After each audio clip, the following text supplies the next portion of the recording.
está. De internet. Tenemos hoy una clase especial titulada Foucault y la guerra por el espacio público, en virtud de una situación convulsiva política y social en la facultad, que, bueno, sin entrar en detalles, pues nos lleva a una clase especial en homenaje y solidaridad con las compañeras y compañeros agredidos y detenidos en la marcha de ayer del 2 de octubre a manos de la policía farsante de la 4T, ¿no? Entonces, empezamos, ¿no? Ahora sí, la clase en forma, ¿no? Foucault, ¿no? Comentaba, ¿no? En una sesión, en las clases sobre Kant, ¿no? Encontramos en Kant, ¿no? Una inclinación a lo que podríamos denominar, ¿no? Un estilo muy germano de hacer filosofía, ¿no? Que es la idea de que están analizando, o el objeto de la filosofía debe ser un objeto absoluto, universal, necesario, que aplique en todos los casos, ¿no? Que el tema de la filosofía es lo universal y finalmente que es solamente una, veremos con Fichte y demás, que es solamente un tema, la verdad, ¿no? Dice Fichte en Doctrina de la Ciencia, en las conferencias de Doctrina de la Ciencia de 1805, ¿no? El tema de la filosofía es la verdad. Y no existen las verdades, existen cosas verdaderas, pero la verdad es nada más una. Entonces, si la filosofía es amor por el saber y amor por la verdad, su tema es nada más uno, ¿no? Y ese tema es el ser. Pero bueno, eso será lo que veremos en la clase que viene con idealismo alemán. El punto es esta obsesión con lo universal, ¿no? Pensemos en las estructuras trascendentales del entendimiento, del conocimiento en Kant, ¿no? O sea, Kant pretendía explicar cómo funciona la subjetividad en general, ¿no? Pero notábamos, ¿no?, que en ese esfuerzo traslucía lo particular, ¿no? Que al final Kant debía reconocer que no está explicando a la subjetividad en general, sino quizás a la subjetividad humana, ¿no? A la subjetividad humana concreta, y que, pues al final, ¿no?, si empezamos a pasar del campo de lo universal al campo de lo particular, pues qué tan particular es su análisis, ¿no? Qué tan particular es ya no un análisis de la subjetividad, sino de una subjetividad histórica, moderna, concreta, ¿no? Curiosamente será justamente Hegel quien pondrá el dedo en la llaga en este punto, ¿no? O sea, dirá Hegel en la fenomenología, no es que Kant no tenga razón, es que Kant reconoce un momento de la historia del espíritu, ¿no? Y lo reconoce perfectamente, pero es un momento de una historia muy amplia, ¿no? Entonces, no estaría dando una descripción general de las estructuras o dar comprensión cabal de estas estructuras generales, sino mucho más particulares, ¿no? Y les comentaba que en contraposición, en el siglo XX, encontraremos a la filosofía haciendo un movimiento contrario, ¿no? En que la intención ya no será describir lo general, sino describir lo general y dolerse a descubrir que lo que está colado ahí es lo particular, sino en cambio describir lo particular con pretensiones de que eso de algún modo diseña sobre una comprensión más general de alguna situación, ¿no? Mientras que, por ejemplo, Marx pretendió analizar la estructura del capitalismo en general y tuvo que darse cuenta que describía el capitalismo en un lugar y en una época concreta, veremos a autores como Foucault describir el funcionamiento de las prisiones en Francia de tal siglo a tal siglo, algo muy particular, y esperar que de ese análisis se arroje algo sobre la lógica de la disciplina, de la vigilancia y, en última instancia, del poder en general, ¿no? Entonces, en vez de analizar lo general y que se nos cuele lo particular, se analiza lo particular o lo singular, esperando que eso de alguna forma dé pistas de lo general, ¿no? Es un problema en la filosofía, claro, es un cambio en la filosofía, pero también es una forma de hacer un giro en la ciencia en general, ¿no? O sea, Heidegger va a problematizar este cambio, ¿no?, en el texto famosísimo de La Cosa, ¿no? Dice Heidegger, comprendemos los objetos, ¿no?, como géneros, ¿no? La jarra, ¿no?, el utensilio de cocina, ¿no? Son objetos genéricos, generales, ¿no? Dice, pero esta que está aquí en la mesa, ¿qué es? O sea, ya sé que las jarras, ¿qué son? Pero ¿esta qué es? ¿Cómo fue que a la filosofía, cómo fue que a la ciencia, cómo fue que a la comprensión general del mundo moderno se nos escapó lo singular? A mí no me importa qué son las jarras, me importa esta jarra, ¿esta qué es? ¿No? Usando el ejemplo del origen de la obra de arte. A mí no me importan las botas. Las botas son utensilios que se utilizan para caminar, va de los pies, lo que sea. ¿Estas botas qué son? ¿Qué hay en estas botas particulares que las haces lo que son ellas, ¿no? cómo en la búsqueda de lo general, de lo absoluto, de lo genérico, de lo conceptual, de lo que no cambia, lo que se escapó, ahora en términos de Nietzsche, fue lo vital, lo vívido de lo singular, de lo que todo el tiempo cambia, de lo que solamente es una instancia, solamente es esto. En fin, ¿no? Entonces, con esa cambia la filosofía detrás, ¿no? Y caminando unos siglos hacia adelante, entramos a Foucault, ¿no? ¿De qué trata la obra de Foucault? De muchas cosas, ¿no? De muchas cosas, ¿no? Foucault habló sobre sexualidad, en las famosas tomos de la sexualidad, habló sobre el problema del lenguaje en las palabras y las cosas, sobre el problema de las cárceles en Vigilar y Castigar, sobre historia de la locura en historia de la locura, la institución del manicomio, habló sobre 1000 cosas, ¿no? Pero en todas estaba apuntando en una cierta dirección, ¿no? En este caso, en la clase de hoy nos enfocaremos a uno de los temas que más preocupó a Foucault, que era el tema del poder. ¿Qué es el poder? ¿Cómo funciona? ¿No? Y digamos, reconoce Foucault de entrada que es complicado hacer una ontología del poder, ¿no? ¿Qué es el poder? Porque dice, lo primero que reconoce Foucault, y está en la introducción a Vigilar y Castigar, es el poder no es algo, el poder no es una cualidad o una propiedad. Las cosas no tienen poder, las cosas en cambio ejercen poder. El poder no es una cualidad, no es una propiedad, es una actividad. Es una actividad que se manifiesta como una red de estrategias, como estrategias que se manifiestan en una red de relaciones muy tensa, ¿no? Esta red de relaciones luego le llamará dispositivo, ¿no? Una red de relaciones sociales que conectan un montón de componentes de la vida humana. En esa red se llevan a cabo estrategias, y estrategias es a lo que llamamos poder. Pero nadie tiene poder como algo que posee, lo ejerce. El poder solamente se hace manifiesto o es tal cuando lo ejerce, ¿no? Y más allá de las implicaciones sociológicas que esto podría tener, pensemos solo las ontológicas, ¿no? El problema del poder es que no es un ente. El problema del poder es que el poder es una relación, o es una actividad, o es una forma de relación, ¿no? Entonces, le complejiza, ¿no? Este análisis, ¿no? Y justamente aquí, esta es una crítica fuerte a Heidegger, ¿no? Heidegger, sobre todo después de la durísima experiencia del nacionalsocialismo en 33 y 34, y bueno, lo que fue después el desenlace de la guerra, Heidegger va a hacer una fuerte reflexión sobre el poder, ¿no? ¿Cómo aborda Heidegger? ¿Desde dónde aborda Heidegger el poder? Lo confiesa él mismo, que desde 33, desde la época del rectorado, él notaba una pista de que el componente fundamental de la modernidad era la lógica del poder. Y él dice, ¿quién fue el primero en darse cuenta de esto? Nietzsche. Nietzsche fue el primero en darse cuenta cuando afirmó, si a Nietzsche le hubieras preguntado qué es el ente, Nietzsche habría respondido, voluntad de poder. Voluntad de poder. Ahora dice Heidegger, ¿no? En los cursos sobre Nietzsche. Decir voluntad de poder es una tautología. El poder quiere, ¿qué quiere? Más poder.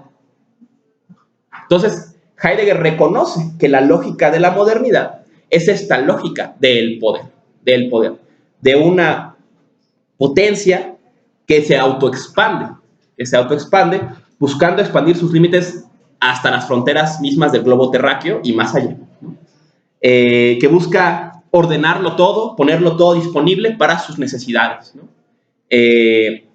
Esta fuerza de poder se manifiesta como antropomorfismo, dicen algunos textos. Esto es, que todo lo que está aquí es para que los humanos lo usemos, para que nos sirvamos de él, ¿no? El río no es río, sino es para nosotros, ¿no? O como decía Rebeca en una ocasión, ¿no? Hasta el calentamiento global es un problema porque afecta a los humanos, ¿no? Si el planeta Tierra se calienta y no afecta nada a los humanos, no habría ningún problema, ¿no? Que siga, que se mueran las especies, no pasa nada. Mientras no sea un problema para nosotros, mientras no sea, ay, pero es que ya mis hijos nunca van a ver un jaguar, ¿no? Ah, entonces ya es un problema para ti, entonces ya que salgan al jaguar, ¿no?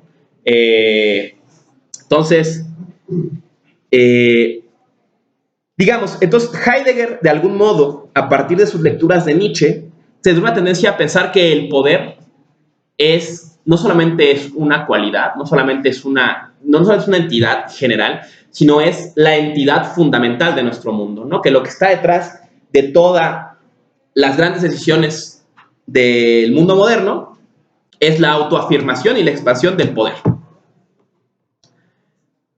Y Foucault dice, ahí ves algo cierto, pero lo que no reconoces es que no es algo, ¿no? Es que digas, ah, este es el poder, ¿no? Ahí esta persona es el poder, o en este lugar está el poder, ¿no?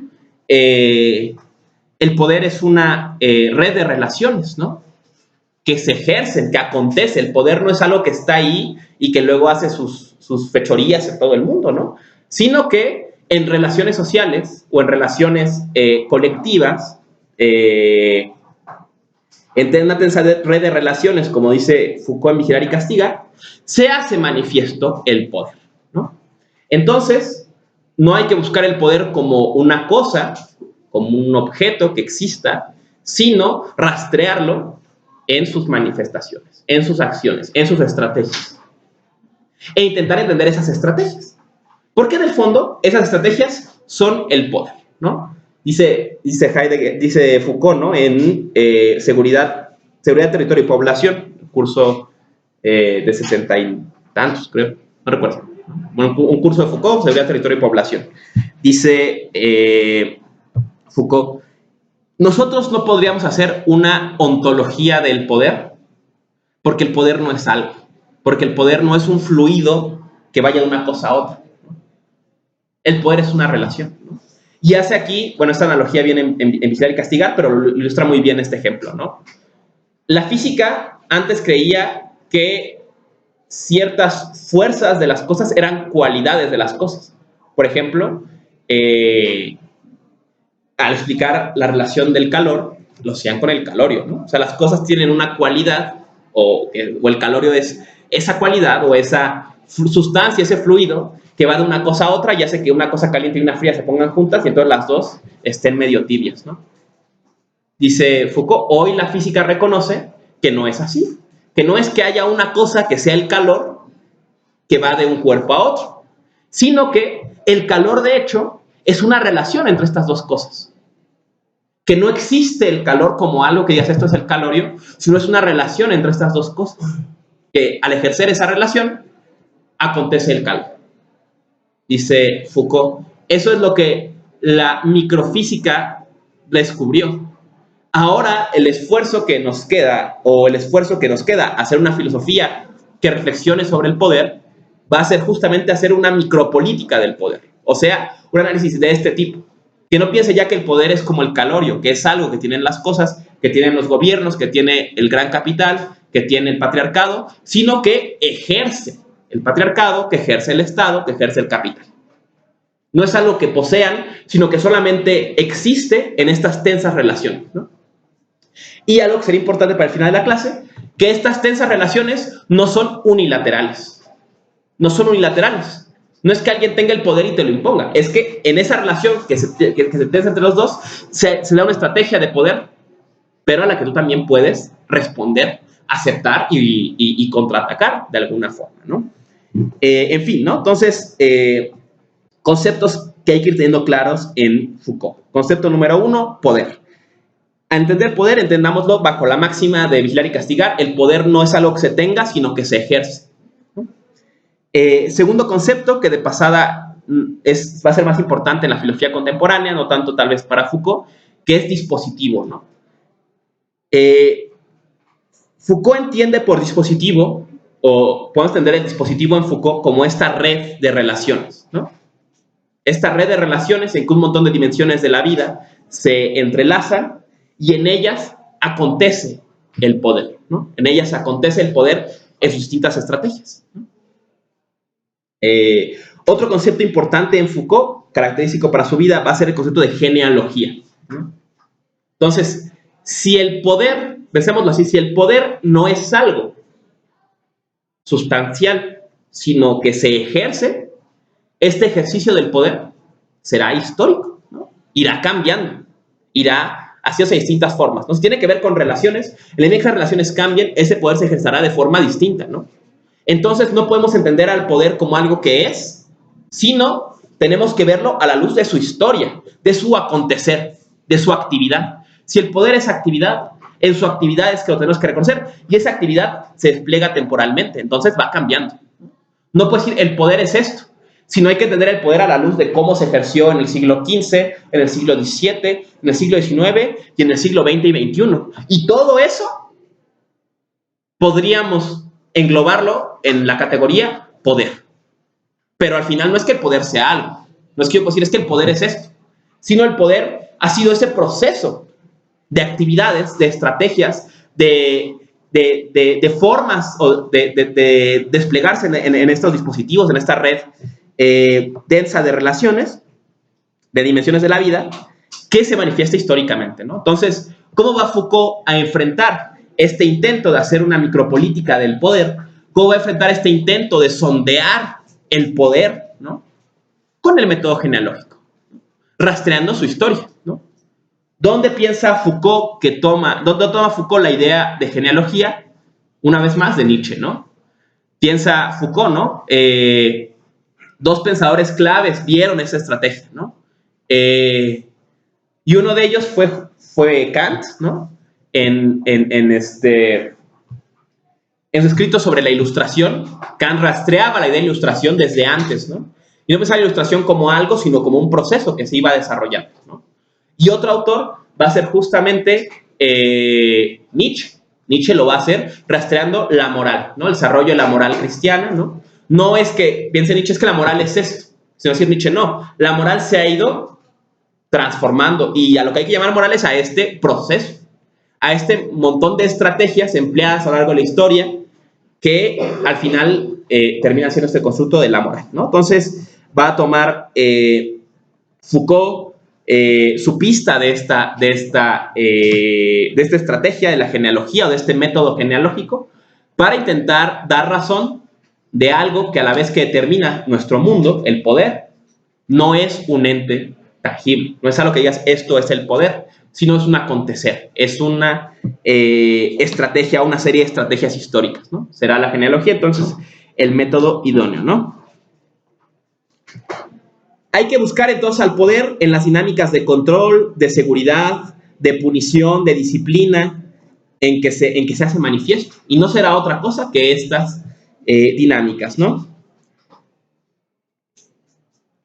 El poder, piensa Foucault, se hace manifiesto bajo la forma, o una de las formas en que lo podemos ver manifiesto claramente, es bajo las formas de biopolíticas, concepto muy de moda en la filosofía y en la crítica social contemporánea.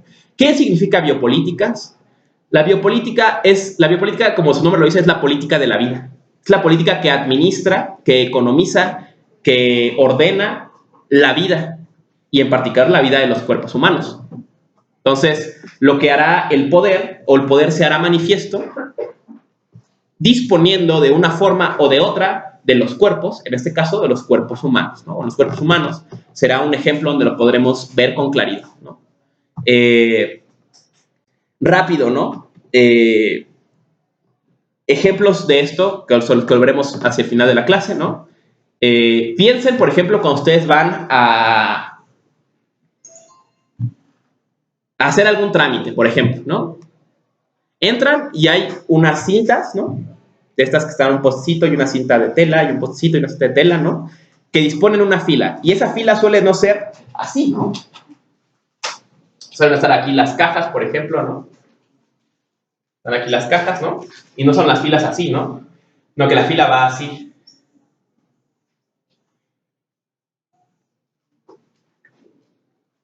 Y acá hay un lugar para que te sientes, ¿no?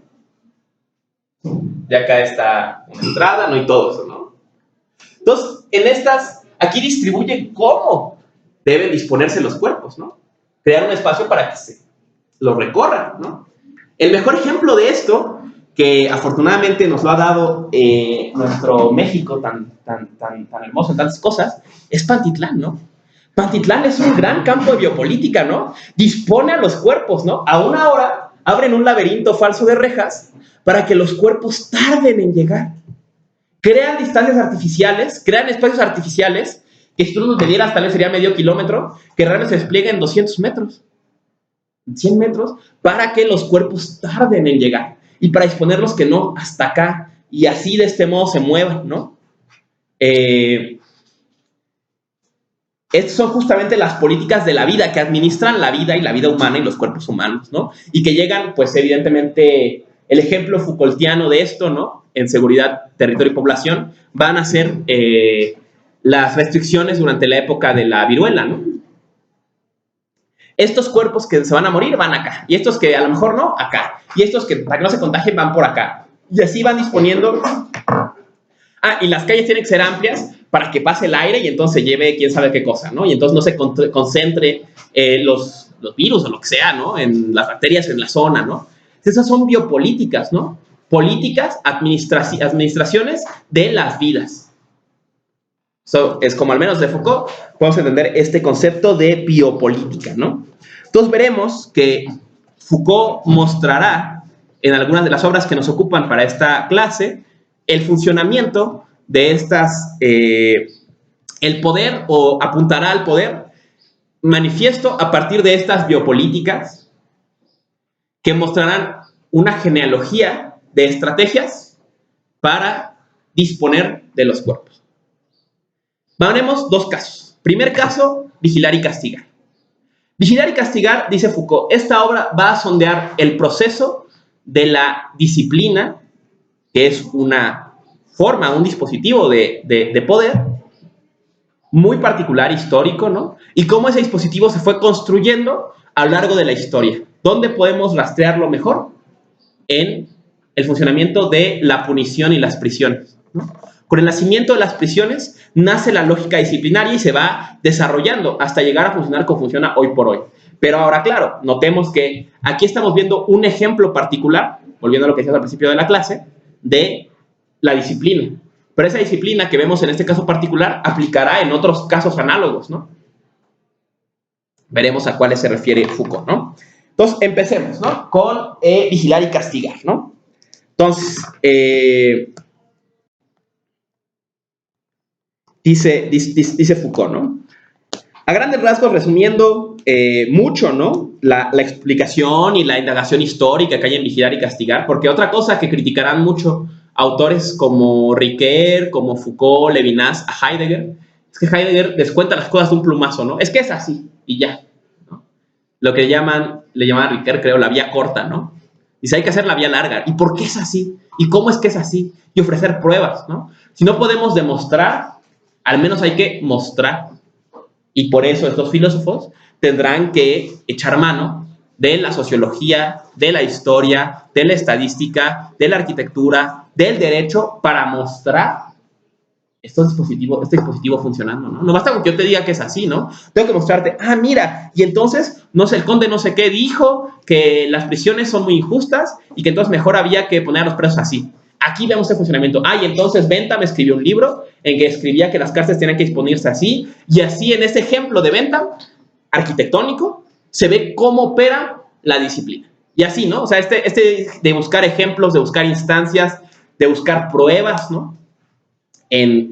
Con esa investigación histórica, documental, sociológica, estadística, arquitectónica, de muchos tipos, ¿no? Serán marcas de la estrategia Foucaultiana. Entonces, un poco pasando de largo estas pruebas tan importantes, ¿no? Podríamos de esta forma resumir, ¿no? El proceso genealógico que reconoce Foucault, ¿no? Foucault podríamos hablar de tres momentos, ¿no? En el desarrollo de la punición o de las instituciones punitivas en Francia, según Foucault, ¿no? La época del suplicio, la época de la prisión y la época de lo que podríamos llamar el centro de readaptación social. Son tres momentos distintos que responden a tres distintas formas de ejercerse el poder. Y veremos los cambios, ¿no? De estas formas, ¿no? ¿Qué es el suplicio, no? El suplicio, con eso empieza el libro, Foucault describiendo un suplicio, ¿no? Es básicamente, dice Foucault, ¿no? En el mundo medieval, ¿no? El crimen era una cosa cotidiana. La gente robaba, violaba, mataba todo el tiempo. Y no había una institución hecha para perseguir esos crímenes. No había una policía, no había cárceles, no había leyes claras, ¿no? O sea, que dijeras, Si es esto son 5 años, estos son tantos, ¿no? Era algo mucho más ambiguo, ¿no? Había una ilegalidad cotidiana que había que reconocer. Pero una vez cada cierto tiempo, alguien cometía X crimen, matar a su mamá, lo que sea, y entonces el gobernante, igualmente actuando de forma ilegal, o sea, no respondiendo a la legalidad, ejercía su poder sobre esa persona de una forma tan brutal y tan ejemplar que se esperaba que eso disuadiera a toda la demás gente de cometer delitos, ¿no? Entonces, imaginemos, ¿no? Todo el tiempo hay un cierto nivel de ilegalidad aceptado o de no legalidad o de crimen, lo que llaman los crimen aceptado, ¿no? Te robas una manzana, lo que sea, ¿no? Esto, pensemos mucho en el folclore de estas películas que reflejan estas épocas, incluso un poco más hacia adelante, ¿no? Alguien se roba una manzana y ¡ah, qué divertido!, ¿no? O los niños andan corriendo por el mercado viendo que se roban y esos no los persiguen, no hay bronca, eso se acepta como parte de la cotidianidad, ¿no? La gente comete pequeñas faltas y no hay bronca, hasta que alguien comete una falta tan grave que hace que el gobernante, que el rey, el señor feudal, quien sea, llame su atención sobre él y ahora tenga que darle un castigo ejemplar. Ese castigo ejemplar va a tener varias características. Número 1, es público. Todo el mundo tiene que ver. Todo el mundo tiene que darse cuenta de lo que está pasando, ¿no? Es un castigo teatral. O sea, no es un castigo eficiente. Separar a alguien jalándolo con 4 caballos, todo lo que ven en el Museo de la Tortura de México, ¿no? No es eficiente. Pero es espectacular, tan espectacular que a cientos de años todavía vamos y decimos, ay, güey, nomás, ¿cómo hacían eso, no? O sea, todavía nos impresiona, sigue siendo un espectáculo, sigue siendo un teatro, ¿no? Imagínense verlo en la realidad, ¿no? Entonces dice Foucault, ¿no? Entonces, el día en que finalmente este güey que había cometido un crimen súper grave, del que aparte todo el mundo había hablado, del que una época en la que se imprimían octavillas, ¿no? Que contaban biografías de criminales, ¿no? Ah, no, mató a su mamá y luego ahorcó a su hermanito chiquito, ¿no? Y luego todavía violó el cadáver y luego un montón de cosas horribles y tú dices, ay, güey, no, este güey sí es bien malo, ¿no? Y entonces ya tú creías que era bien malo ese güey y ese día no se trabajaba. Ese día toda la gente de la comunidad iba a la plaza principal a ver que hacían que este güey caminara cargando quién sabe qué y con un cartel que decía que era X y Y cosa y la gente le escupía y la vendaba jitomates y súper feo y entonces llegaba el ejecutor y le decía, ¿quieres arrepentirte? Y decía, nunca me arrepentiré, chinga su madre todos, ¿no? Y entonces decía, no, qué malo, súper malo este güey, ¿no? Y ya, todos lo mataron de una forma tardadísima, complicadísima, que todo el mundo veía, y al final del día te ibas a tu casa y decías, ay, güey, no, pues igual si no matar a mi mamá no es buena idea, ¿no? O sea, podría ser yo este güey mañana, pues mejor no lo hago, ¿no? Esa era la idea hasta en la época del suplicio, ¿no? El suplicio es un teatro. ¿Es un teatro de qué? Del poder del gobernante. Es un teatro en que el gobernante muestra su espada, su fuerza. Es un teatro en que el gobernante le hace la guerra a una sola persona, ¿no? Y con ello es algo excepcional, es algo que rompe la cotidianidad, es algo costoso, ¿no? No es fácil hacer un suplicio, es muy complejo, pero es un teatro que se espera tenga un efecto, ¿no? Pero también será un teatro que vendrá con efectos contraproducentes. Número 1, romper la cotidianidad, ¿no? Al final del día, de un modo o de otro, un día al año, la estrella del pueblo es el criminal. Número 2, se empieza a convertir en una leyenda, ¿no? Ah, no, y él hizo todo eso, ¿no? Y mira, ¿no? Cómo lo mataron, fue tan duro, ¿no? Y entonces van quedando estas leyendas de los criminales, ¿no? Y aparte, no es un acto que afirme la legalidad, sino es un acto que afirma una ilegalidad, piensa Foucault, con otra ilegalidad más fuerte. Ah, tú eres muy cabrón y matas gente, pues yo te mato más feo, ¿no? Y eso afirma no la legalidad, no el Estado de Derecho, sino que el más cabrón de todos es el rey o es el señor feudal o quien sea que ejerza el suplicio, ¿no? O sea, no es que sea injusto o no es que lo que tú has hecho matar esté mal, sino que no me gustó a quién mataste y yo te mato más fuerte para que ya nadie mate. Otra vez, ¿no? Esa es la lógica del suplicio, ¿no? Responde, piensa Foucault, a una determinada época de la sociedad humana, a un cierto tipo de relaciones, ¿no? Para empezar, son relaciones en que es posible suspender el trabajo, ¿no? O sea, es una época en la que toda la gente podía ir a ver en un pueblo a alguien como lo colgaban y no se suspendía la producción. Hoy en día sería impensable que todos fuéramos al Zócalo a ver cómo cuelgan a quien sea, ¿no? porque entonces colapsaría todo el sistema de distribución de mercancías capitalista, ¿no? Estar trabajando todo el tiempo, no hay tiempo que perder en estar viendo cómo matan a alguien, ¿no? Afirmaba la ilegalidad de alguna forma, ¿no? Ese era otro problema, ¿no? Y aparte, dice Foucault, se iba volviendo muy costoso, no solamente en dinero, sino en poder. Tenía que hacer un gran show el rey cada vez que alguien cometía un crimen, y al final la mayoría de los crímenes no hacían nada, y estos shows eran cada vez más complejos y frecuentes. Entonces, poco a poco van a venir cambios en las relaciones sociales que van a cambiar también esta lógica del castigo, ¿no? Y este cambio que reconoce Foucault, dice, va a ser la lógica económica. Va a insertarse la lógica de la economía del poder. O sea, el poder es un recurso y ese recurso no debe gastarse en vano. Un suplicio es echar el recurso desperdiciarlo, ¿no? Gastarlo en exceso, ¿no? Que sin duda alguna aquí, tal vez Foucault no lo dice, pero podríamos inferir, recuerda también a las viejas festividades pre-capitalistas, en que el deseo no era ahorrar, sino al cambio despilfarrar los recursos para garantizar una cierta equidad, ¿no? El ejemplo, Marvin Harris analiza estos ejemplos, ¿no? El ejemplo de los inuits, ¿no? En que el que más pesca tiene que ser el que primero que haga una fiesta y desperdicie todo lo que se pescó, ¿no? O como dicen los teóricos de las sociedades de la abundancia, ¿no? En que cada 3 días tenía que haber una fiesta, no nada más por los dioses, sino porque eso garantizaba que nadie cazara de más y que todo el mundo tuviera apenas para vivir y que todo el mundo tuviera y que el ecosistema se pudiera reproducir. Si no hubiera fiestas que pararan el flujo de la producción, se generaría un superávit que generaría injusticias sociales y que dañaría el medio ambiente, ¿no? Entonces, por eso se crean sociedades en que se paraliza esto, ¿no? Es interesante notar cómo resquicios de esa lógica subsisten en nuestro mundo moderno, ¿no? Contaba un argentino, ¿cómo se llamaba? Don no sé qué, un viejo argentino que vivía aquí en Santo Domingo, ¿no? Decía, cuando yo llegué aquí, yo no entendía por qué todo el tiempo cerraban las calles y hacían fiestas, ¿no? Hasta que entendí que era más importante hacer fiestas que ir a trabajar, ¿no?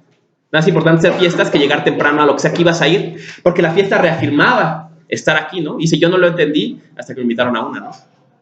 Y en el momento que te invitan ya eres parte de la comunidad y descubres un valor más importante que estar produciendo en una fábrica de conocimientos o lo que sea, ¿no? Entonces, notar cómo en el Simplicio sigue habiendo esta lógica no capitalista, ¿no? Y entonces, dice Foucault, poco a poco se va implantando la idea de que no, el poder tiene que economizarse. Tiene que economizarse primero que nada en el teatro. O sea, no es posible ya que estemos haciendo un show de cada persona que se roba una manzana, ¿no? Entonces empieza a crear una institución que va a llevar el castigo a lo privado. Esa institución se llama cárcel. Nace la prisión, entonces, como un lugar en que, primero que nada, se vuelve algo privado el castigo, ¿no? La cárcel no es pública, no todo el mundo puede ir a ver, ¿no? Aunque en un dato digno de la época del suplicio, ¿no?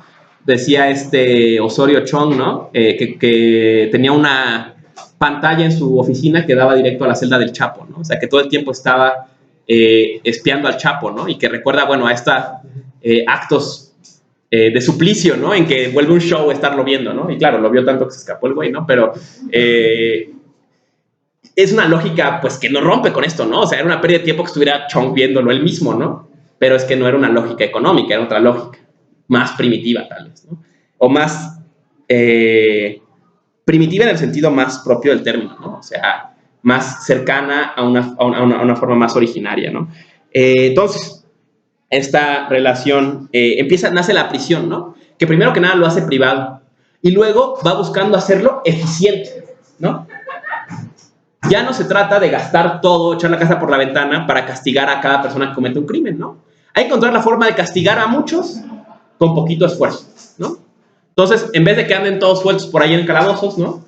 Mejor que, bueno, estén cada quien en uno y de una forma en la que nada más un guardia cuida a 10 o a 20 o más, ¿no? Y que todos sigan su castigo juntos, ¿no? El máximo ejemplo de esto, de esta lógica económica o esta economía del poder, la podemos encontrar en los campos de concentración, ¿no? O sea, el campo de concentración va a buscar economizar al máximo el ejercicio del poder sobre las personas que están buscando ser eliminadas, ¿no?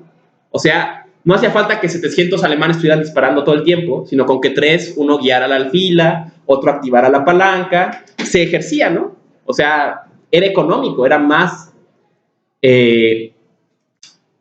no se gastaban recursos, pero empezamos a notar cómo en esta época el poder es pensado ya como un recurso que tiene que ser cuidado. Y de la mano de eso va a venir la contraparte, ¿no? La víctima del suplicio es el bandido, es el forajido, es el que se niega a aceptar la regla social, es el enemigo público. En términos de teoría liberal, es el John Wayne, el que no quiere el contrato social, el que quiere todos los beneficios de la sociedad, pero no quiere nunca poner su parte, ¿no? El que quiere que la sociedad lo reconozca, pero a la hora que le toca respetar, por ejemplo, no matar, lo hace de todas formas, ¿no? Y como dijo Hobbes, ¿no? Sobre el free rider, sobre el John Wayne, ¿no? El que se niega a aceptar el contrato está en estado de guerra. Pero ahora está en estado de guerra no contra los humanos sueltos, sino contra el Leviatán, ¿no? Contra toda la sociedad en un conjunto, en un conjunto de poder, ¿no? Contra este individuo, ¿no? Esto pasa con el bandido, con el forajido de la época del suplicio, ¿no? Por eso tiene que ser toda la fuerza del Estado, tiene que pesar sobre este personaje, ¿no? En la época de la prisión va empezando a gestarse una nueva figura, que es el infractor. Y pensemos, ¿no? Más adelante, este infractor va a tomar su forma o su lógica, ya no de las viejas fiestas premodernas, sino de las fábricas. ¿Por qué? Porque, número uno, va a ir a una institución cuya lógica es economizar, obtener los mejores resultados gastando los menos recursos. Y aparte, va a ir a un lugar donde la moneda de cambio se va a convertir en el tiempo. En el tiempo, ¿no? El mejor ejemplo de esto, alguien que vio con gran claridad este problema, ¿no? Aunque ya no está con nosotros, ¿no? Fue justamente una de las primeras grandes celebridades de YouTube de México, ¿no? El Ferraz, ¿no? Cuando al Ferraz lo detienen, dice, sí lo maté, güey. Dice, a ver, ¿cuánto van a dar? ¿20 años? Va, tengo tantos. ¿Salgo de 50? No hay pedo, lo pago. Fíjense qué profundidad del Ferraz. Esto es lo que cuesta matar a alguien. Matar a alguien cuesta 20 años. Entonces, tú matas a alguien y dices, China, ahí están mis 20 años. Ya, resuelto. En este momento, el sistema carcelario estaba contento con eso. Esto cuesta matar a alguien, me pagas, ya está, güey. Saldaste tu deuda con la sociedad, ¿no? Ya quedamos, ¿no? ¿Qué sistema creó la idea de que la principal fuente de valor o de riqueza era el tiempo de trabajo de una persona? ¿No? Tuvo que venir esta nueva relación social para dar sentido a la institución de la prisión. Todavía hay formas de prisión que funcionan así, ¿no? Por ejemplo, el torito, ¿no? Tú llegas al torito por manejar pedo, no se preguntan por qué lo hiciste, ni qué te motivó, ni si tienes un problema de alcoholismo. Tú llegas, pagas tus 72 horas, se acabó. Tú ya le pagaste tu deuda al país y ya te vas a tu casa, ¿no? No hay bronca. O sea, no piensan la causa, qué te motivó, tu papá te pegaba, o qué pasó. No, nadie le importa, ya pagaste 72 horas, se acabó, ¿no? Se acabó el asunto, ¿no? Entonces, esta va a ser la lógica de la prisión, ¿no? La lógica de la economía del poder y la lógica que va a llevar esta lógica económica a también al infractor, ¿no? Ya no va a ser el bandido, ya no va a ser el héroe, ¿no? El antihéroe que de algún modo realiza estas actividades porque es un antisocial, sino ser simplemente un infractor, ¿no? Alguien que hizo algo que no debía y ya lo paga y se acabó, ¿no? Esto abre paradojas modernas muy interesantes, ¿no? Por ejemplo, ¿no? En el proceso que se ha llevado en los últimos años en Azteca 215, ¿no? Aquí en el pueblo de Los Reyes, hace 3 años estaba construyendo una inmobiliaria Quiero Casa, unos edificios, perforaron y afloró un manantial, ¿no? Y desde entonces la inmobiliaria estaba tirando ese manantial al drenaje, ¿no? Se calcula que se han tirado, ¿cuántos son? 50 millones de litros de agua al día desde hace 3 años, ¿no? De agua potable que se toma en todo este pueblo, que quien vive en esta zona y tome de la fuente de Loreto Peña Pobre, de la fuente de Xotepingo, pues toma de la misma agua del cuerpo de agua que Schindler nos regaló allá, ¿no? Y bueno, ¿no? En muchas reuniones, y todavía ahora es la política del nuevo gobierno, lo que se plantea es, bueno, ya, tiraron el agua, basta. ¿Qué tienen que hacer para compensar el daño, para pagar el daño que hicieron? Y el debate es, güey, ¿cuánto cuesta el daño? O sea, ¿cuánto cuesta tirar tanta agua al drenaje? ¿Dinero? Y al final, tiempo en la cárcel.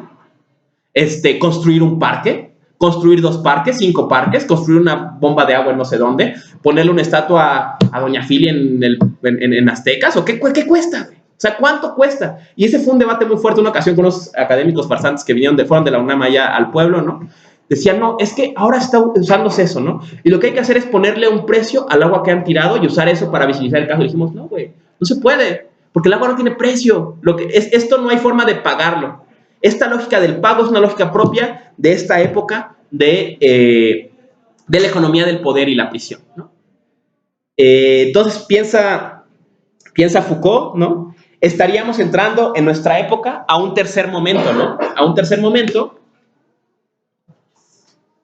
en que ahora el modelo de la prisión ya no va a ser la fábrica, sino va a ser, de hecho, el hospital. Y en lo concreto, el hospital psiquiátrico. ¿En qué sentido? Ahora, cuando la prisión pasa de ser prisión a ser centro de readaptación social, el tema ya no es que tú le debes a la sociedad 20 años, se los pagas y se acaba, sino que tú tienes un problema que vas a ir a esa institución y esa institución lo va a resolver, te va a curar, a sanar y te va a reinsertar a la sociedad. Entonces dice Foucault, cuando pasa esto, nace un nuevo personaje en la prisión, que es, o un nuevo momento en la prisión, que va a ser la institución que decide tu sentencia. Ya no hay sentencias fijas para algo, ¿no? Antes eres un tabulador. Matas a alguien 20 años, ya está. Ahora va a haber alguien que todo el tiempo va a estar pensando, y ya se regeneró, ya es buena persona, ya se sanó con los métodos curativos que emplea la prisión. Si ya se sanó, pues ya que se vaya. Y si no se ha sanado, aunque ya haya cumplido sus 20 años, todavía tiene que quedarse porque es peligroso. Entonces dice Foucault, en ese momento deja de existir el infractor y nace el delincuente. ¿Por qué nace el delincuente? Porque el delincuente ya no está en una relación inmediata de hizo una falta, paga la falta, se acabó. Es una relación histórica sobre su vida. ¿Por qué lo hizo? ¿Qué lo motivó? Es que sus papás le pegaban, es que de niño no lo pelaron, es que es adicto a la piedra, es que le pasó tal cosa, es que vive en tal barrio de la ciudad y que hay que ayudarlo a que se cure, ¿no? Y entonces la prisión no nada más va a ser un lugar en que te sientas a esperar a que se cumplan 20 años y cumplidos 20 años te vas a tu casa, sino un lugar en que serás objeto de un montón de técnicas que intentarán curarte, arreglarte, componerte. Y una vez compuesto, regresas a la sociedad y ya está. Ahora vemos, el modelo deja de ser el modelo de la fábrica y es ahora el modelo del hospital, ¿no? El preso es un enfermo que hay que curar. Y dice Foucault, incluso los teóricos de las prisiones del siglo XIX así hablaban, ¿no? La prisión es un lugar de sanación y las técnicas carcelarias son técnicas sanadoras. O sea, tú no nada más trabajas para generar dinero en la prisión, ¿no? Trabajas porque el trabajo tiene un valor. Y entonces, si tú aprendes a trabajar dignamente, te acostumbrarás a pararte temprano y te acostumbrarás a respetar a tus compañeros y te acostumbrarás al placer de ganarte. ¿Cuánto pagaba Vicky Form en la prisión? Vicky Form en México tiene su fábrica en el Cerezo de Pachuca, ¿no? Entonces, bueno, es hecho con mano de obra carcelaria, ¿no? Muchas veces es obligatoria, ¿no? No puedes faltar, si te es enfermo no puedes faltar allá, ¿no? Se va a acostumbrar a ganar 20 pesos al día. Y entonces, pues ya se va a acostumbrar a que, si trabajo, le echo ganas, gano dinero y vivo bien, ¿no? Y entonces, ese trabajo los va a sanar, ¿no? O trabajando para la comunidad, ¿no? Por ejemplo, arreglando X o Y cosa, cavando zanjas, que es lo que suelen obligar a los perros acá en México a hacer, ¿no? Dirá, no, mira, pues ya estoy alivianando a la gente, ¿no? Pues se siente bien bonito y todo eso lo va a sanar, ¿no? Y entonces todo eso lo va a sanar. Y llevado al extremo actual, ¿no? En que vendrá abiertamente incluido de la dosificación de medicamentos, ¿no? De la imposición de tratamientos psiquiátricos como condición para la libertad y muchas veces ni siquiera opcionales, ¿no? Varios presos, incluso en México, ¿no? Te han dado testimonio de que se les forzó a tomar medicamentos estando presos, ¿no? Medicamentos psiquiátricos para la ansiedad, en dosis irresponsables, sin que ellos puedan buscar una segunda opinión, ¿no? Y que son parte de este proceso de sanación, ¿no? Para que mañana estén sanos y ya no crean que la propiedad es una injusticia ni nada de esas cosas, sino piensen como los humanos normales deben pensar, que el trabajo dignifica y que ganarse 20 pesos al día es normal, ¿no? Entonces, eso, ¿no? Hay un episodio de esto gravísimo, ¿no? En el Alicia editó hace un par de años una compilación de ensayos de distintos integrantes del grupo de anarcopunk Crass, ¿no? Entre ellos figuraba uno muy bonito de Penny Rimbaud, el baterista. Decía, Penny Rimbaud contaba un ensayo que creo que se consigue en internet también. Se llama El último hippie. Sí, es el último hippie. Y es la historia de un güey que se llamaba, o sea, se autoapodaba Wally Hope. Wally Hope era un hippie inglés, un hippie radical inglés, que su forma de subvertir el status quo era la organización de conciertos callejeros, ¿no? Entonces él se organizaba con gente y montaban en donde fuera. En Stonehenge parece que hicieron uno, hicieron varios más en la calle, en que nada más llegaban y empezaba el concierto, ¿no? Sin pedir permisos ni nada, ¿no? Y que cuando llegaba la policía, Wally era el que siempre dialogaba con ellos, ¿no?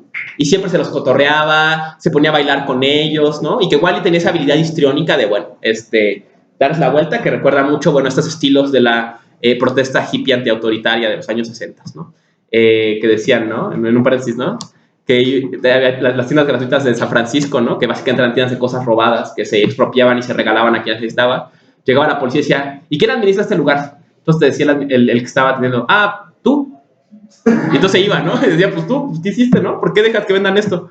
Y a quien fuera que se quejara decía, ¿y quién administra la tienda? Pues tú, ¿no? Y ya, con eso sacaban pues ese es el estilo de Wally Hope, ¿no? Entonces parece que en el concierto de Stonehenge, en esos conciertos, Wally es detenido, ¿no? Es llevado a la cárcel y al parecer estando en la cárcel es sometido a tratamientos farmacológicos muy fuertes, ¿no? A dosis muy duras de antipsicóticos, que son del doble o el triple de las dosis recomendadas por psiquiatras, antipsicóticos aparte de finales de los años 70, ¿no? Que eran sensiblemente más salvajes, ¿no? Ya de hoy también son bastante duros, pero esos eran todavía peores. Y bueno, ¿no? Finalmente Wally es sometido a estos tratamientos hasta que creo que después de un año lo liberan, ¿no? Y comenta Penny que llega Wally sale de la cárcel solo, nadie va por él, y él era reconocido porque tenía un auto psicodélico, ¿no? Pintado con psicodélico, pero un Volkswagen, ¿no? Entonces llega Wally, se sube a su Volkswagen y llega manejando hasta la comuna de la gente de Crass, ¿no? Dice que llega y en cuanto abre el carro se desploma, ¿no? Dice, Wally ya no era él, le habían destruido completamente su personalidad a través de los medicamentos, ¿no? Dice, yo me di cuenta, esa noche durmió en nuestra casa y yo me di cuenta que Wally vino a despedirse, ¿no? Él sabía que se iba, o sea, que lo sacaron libre, pero sabían que se iba a morir a los pocos días, ¿no? Por el tratamiento psiquiátrico que le habían dado. Y que quería que su último acto de subversión contra la sociedad fuera salir de propio pie de la prisión, tomar su auto y llegar con sus amigos a despedirse, ¿no? Y dice, sí, a los pocos días Wally se suicidó, creo, ¿no? Y por eso el texto se llama El último hippie, ¿no? Y de ahí dice él, desde ese momento dejamos de creer en el movimiento hippie, ¿no? Y así fue que empezó el anarcopunk, ¿no?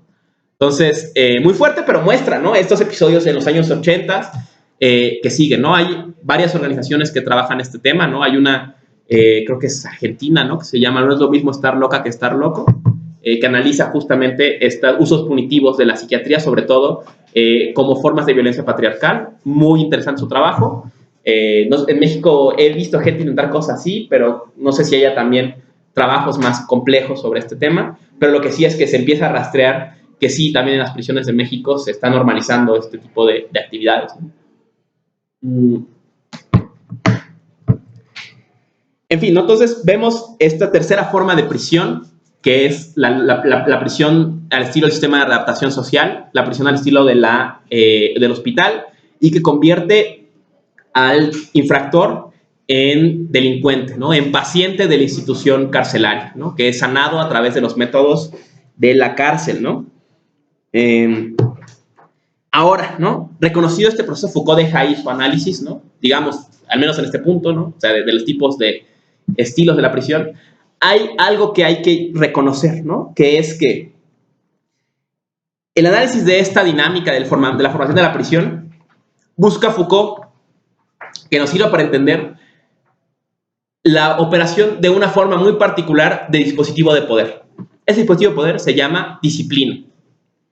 ¿Qué es la disciplina y cómo funciona? Foucault piensa que la cárcel es una institución disciplinaria, cuya función es disciplinar.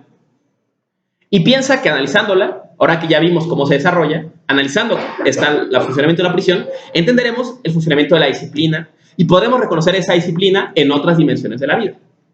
Veamos ahora cómo entiende Foucault la disciplina. Y aquí entramos en el famosísimo tema Foucaultiano de esta época, que es el panóptico, ¿no? El panóptico piensa Foucault que es la expresión territorial de la disciplina, ¿no? La expresión arquitectónica de la disciplina, ¿no? El panóptico es un libro escrito por Bentham, ¿no? En que piensa la forma más utilitaria de hacer una prisión que sea lo más económica posible en el ejercicio del poder, que pueda vigilar y castigar efectivamente a los más criminales posibles con los menos recursos gastados, ¿no? ¿Cómo es el panóptico? El panóptico es, imaginemos una torre, ¿no?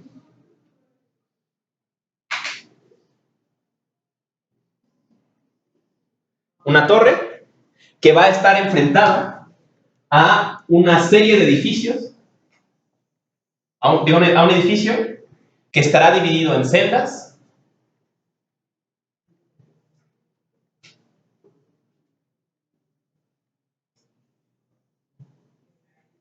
En estas celdas estarán recluidos por separado distintos tipos de presos, ¿no? Están solos para empezar, ¿no? O sea, no tienen contacto entre ellos, no están en celdas colectivas ni nada, ¿no? Están separados. Y uno de los vidrios de su celda es un cristal o es, bueno, algún tipo de material translúcido que permite que estén siendo vigilados desde la torre, ¿no? Entonces, estos presos estarán distribuidos en esta especie de rejilla o de inventario de delincuentes con base en sus características, ¿no? Entonces, frecuentemente a los presos se les hará exámenes para determinar su nivel de violencia, sus motivaciones, el tipo de crímenes que hacen, su origen, no lo pensaba Bentham, pero sí se hace hoy en día, las pandillas a las que pertenecen, las drogas que consumen, todo eso, y se les va a distribuir según eso, ¿no? A su orientación sexual, claro, que también es muy importante ahora en las prisiones, ¿no? Entonces, según eso, pues ya te van a acomodar en tu celda, ¿no? Por ejemplo, todos los de acá probablemente sean criminales violentos, y los de acá criminales sexuales, y los de acá harán crimen organizado, los de acá crimen financiero, y todos están distribuidos según eso, ¿no? No necesariamente todos juntos, tal vez al revés, uno de cada uno, para que no tengan contacto, como sea conveniente para esa distribución. Y finalmente, estos sujetos estarán en un cuarto bien iluminado, que permitirá que siempre sean observables todo lo que estén haciendo, ¿no? Y del otro lado, o lo que estos presos van a ver desde su ventana, va a ser esta torre, que tendrá una torre de 360 grados que permitirá la vigilancia, pero con vidrios polarizados. ¿Por qué es importante que sean polarizados? Porque de no ser polarizados, el preso podría estar un largo rato vigilando hasta darse cuenta que justamente hacia su celda nadie está viendo. Y que entonces es el momento adecuado para hacer lo que sea, ¿no? Dice Foucault, ¿no? No es posible vigilar a todos. No es posible vigilar a todos los presos en una cárcel. Y no hace falta. Aunque fuera posible, y que, bueno, en un número reducido podría ser posible, no es económicamente ventajoso. No hace falta que cada preso sea vigilado. Hace falta que pueda estar siendo vigilado. Esto ya lo habíamos comentado cuando vimos a Berkeley, ¿no? Esa es la lógica del panóptico, ¿no? El panóptico funciona porque siempre puede estar siendo visto, no porque siempre esté siendo visto. De hecho, es muy probable que nos estén viendo. De hecho, es muy probable que aquí no haya nadie. Que estén todos dormidos, se ven para otro lado, que no volteen para tu celda en semanas. Pero tú no sabes. Puede ser que en el momento en que decidas hacer esa acción ilícita, sea el momento justo en que alguien está viendo hacia tu celda, ¿no? Aquí vemos dos componentes fundamentales del funcionamiento de la disciplina. Número uno, la clasificación. La separación en estamentos, en rangos, la distinción y que va de la mano de la examinación. O sea, el torito puede ser un cuartote que meten a toda la gente. No los clasifican. Como lleguen, van entrando. Aquí no. Aquí se les distingue perfectamente, ¿no? Y mejor funciona entre más claramente esa distinción. Entonces, esta clasificación, examinación, estamentación, ¿no? O sea, según cada quien. Y esta condición de siempre poder estar siendo vigilado. Una cosa más que lo que hablamos hacia el final. Notemos que este es un espacio artificial, o sea, creado ex profeso para la disciplina. Fue pensado de entrada con la lógica de la disciplina en mente. Bueno, ¿no? Ahora, ya que comprendemos a partir del análisis de esta estructura, de esta lógica de la prisión, el funcionamiento de la disciplina, o vemos algunas señas o una caracterización general de qué podemos entender por disciplina, ¿no? La clasificación, estamentación, examinación y vigilancia, o posibilidad de vigilancia, podemos reconocer cómo esta lógica disciplinaria va a extenderse a otras dimensiones de la vida moderna. ¿Qué ejemplos piensa Foucault? Número 1, la institución, el ejército, ¿no? El ejército es igual. Ahí, ok, no son celdas, son barracas. Igual están todas siendo vigiladas. Pueden estar siendo vigiladas. Todo el tiempo les hacen exámenes. Los clasifican según batallones y según jerarquías, ¿no? Entonces, a pesar de ser tan distinta en apariencia, funciona igual. Ahora dices, bueno, me imagino que el ejército y la prisión no sean diferentes. ¿Pero qué tal el hospital? ¿Se enfocó que en el hospital no es igual? Ahora, claro, ahí ya no son celdas, son camas. Pero están todas las camas alrededor y en el centro están las enfermeras, siempre vigilando a todos.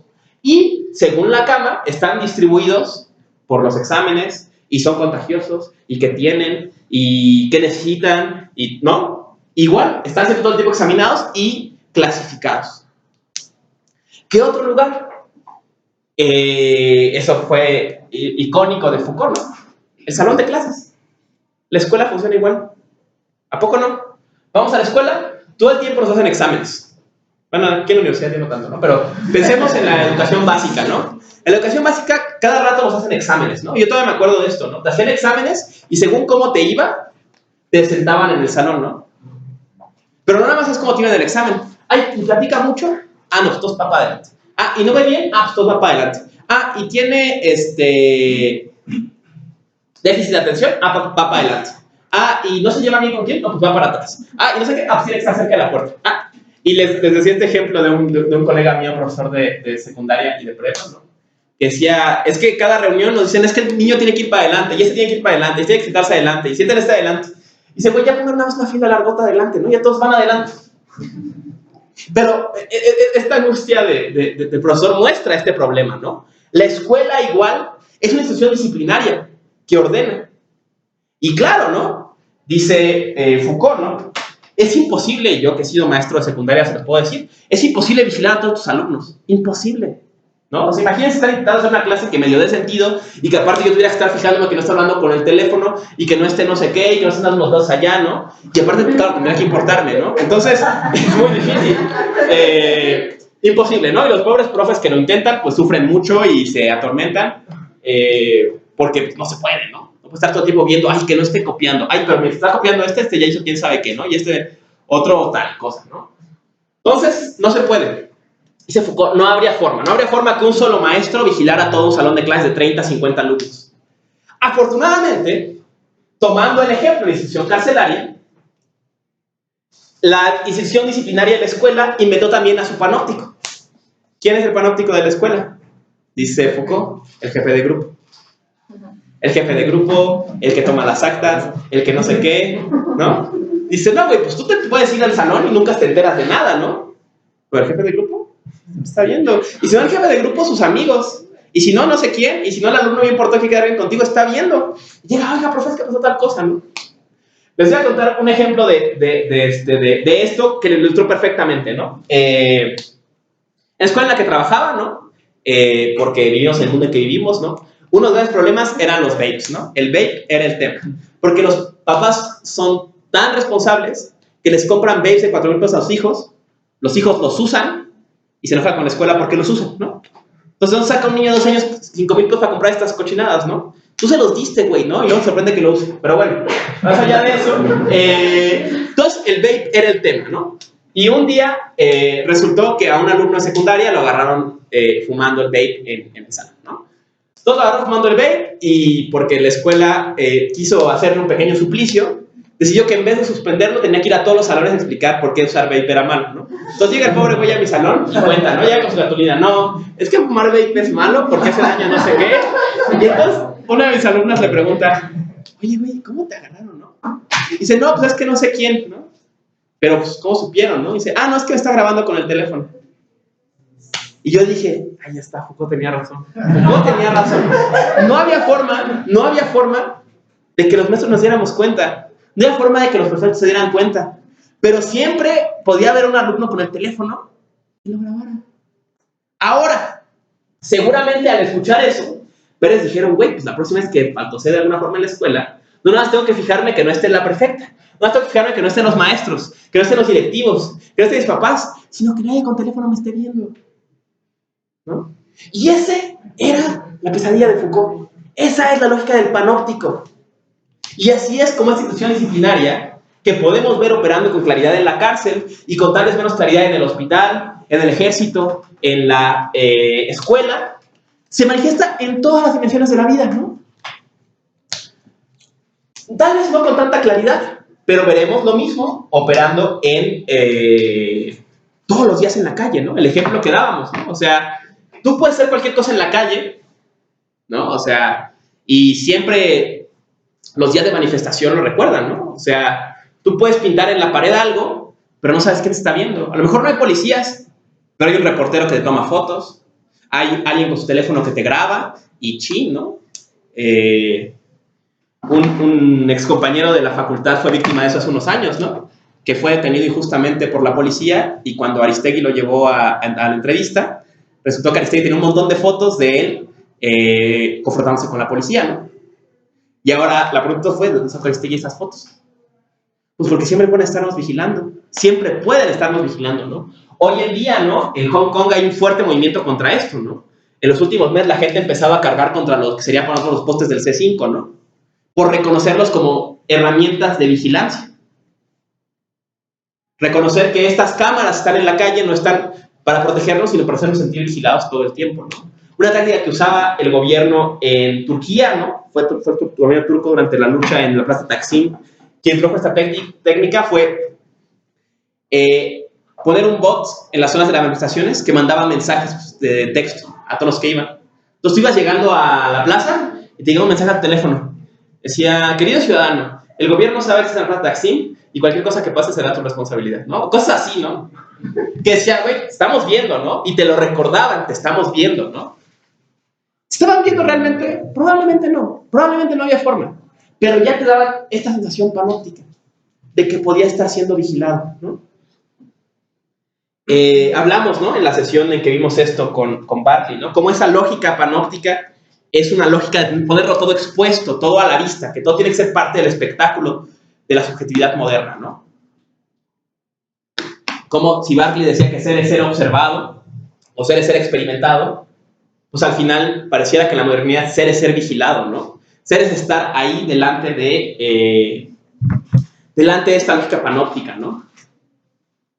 Recientemente un amigo fue detenido en Montreal, ¿no? E iba viajando de regreso a México y le hicieron sacar sus redes sociales, pero no bastó con eso, ¿no? Le dijeron, a ver, quítese la chamarra. ¿Y ese tatuaje qué significa? ¿Y ese tatuaje qué significa? ¿Iban a excluirlo con eso? No, pero le hacían sentirse vigilado, ¿no? Y esto nos lleva a la última cuestión de la clase, ¿no? Que pareciera que hasta ahora hemos visto Foucault y poco del espacio público, ¿no? ¿Uno dijo que era panóptico la expresión arquitectónica de la disciplina?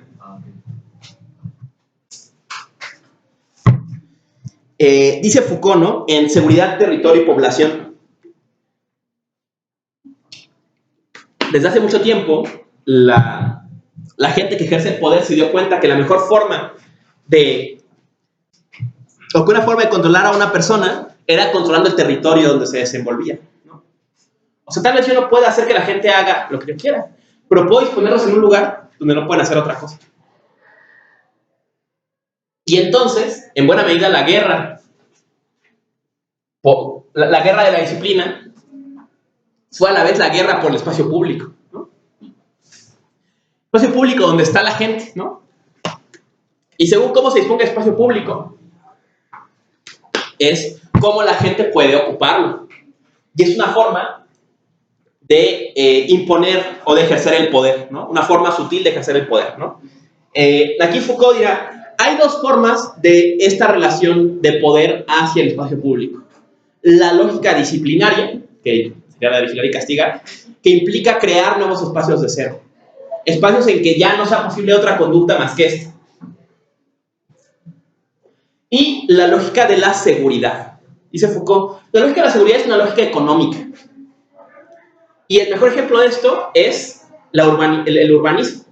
El urbanismo tiene que juntar ciudades que ya existen, que ya están ahí, y solo intentar ordenarlas, disponerlas, para que el tráfico funcione lo más eficientemente posible, ¿no? Imaginemos un ejemplo claro, esto es la Ciudad de México, ¿no? O sea, la Ciudad de México, cuando empezó el urbanismo sobre ella, o al menos urbanismo moderno, no se construyó de cero, ya estaba ahí una ciudad y hubo que disponerla para que fluyeran mejor las mercancías por ella, para que fluyeran mejor los trabajadores por ella, ¿no? De hacerle ejes, hacerle metro, ¿no? Y poco a poco ir disponiendo para que medio fluyan. ¿Cuál es la diferencia, dice Foucault? Que en la seguridad siempre hay pérdida, siempre medio funciona, y es un juego de estadísticas. El ejemplo de esto, una vez más, es el de las ciudades y la peste, ¿no? Las ciudades y la viruela. Dice, siempre se te va a enfermar gente, pero si tú creas estos mecanismos de división, lo van a hacer un poquito menos, un poquito mejor. Mientras que si los pusieras perfectamente separados, no habría lugar para otra cosa. Digamos, mientras que la disciplina ordena férreamente, la seguridad lo hace de una forma un poco más flexible, ¿no? Intenta solamente intentar conducir en una dirección, ¿no? Y abre más lugares para la desobediencia o la subversión, ¿no? Aunque claro, ni la institución disciplinaria más férrea puede impedir esta otra parte, ¿no? Porque si el poder se ejerce en estas relaciones, siempre tiene otro lado, ¿no? Siempre tiene otro lado de quien lo recibe y quien le responde, ¿no? Y cómo le responde, ¿no? Y esa es justamente la guerra por el espacio público, ¿no? Veamos esto en ejemplos, ¿no?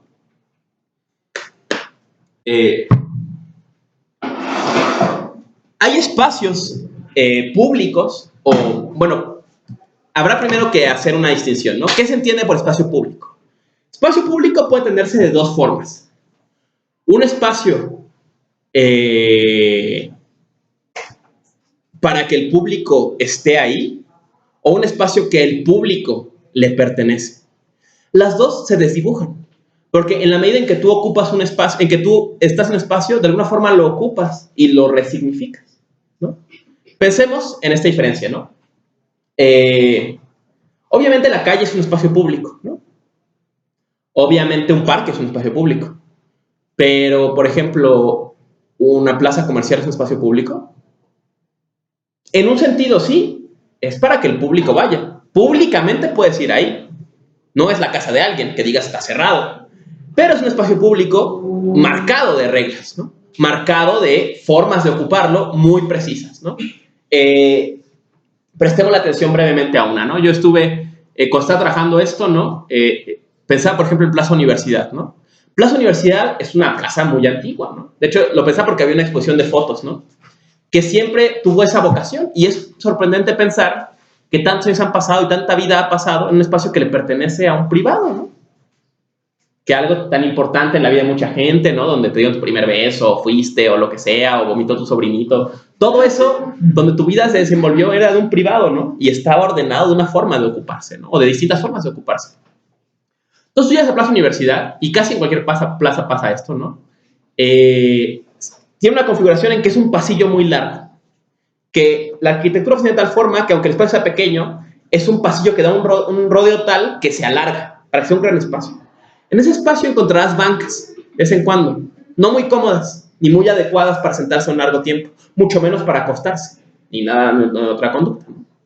Y te irá llevando, siempre es un pasillo que te lleva desde la entrada a pasar a través de todas las tiendas, hasta llegar a algunos espacios donde te permite cierta agencia. Por ejemplo, recorres la plaza y a un extremo llegas y está la plaza de comida.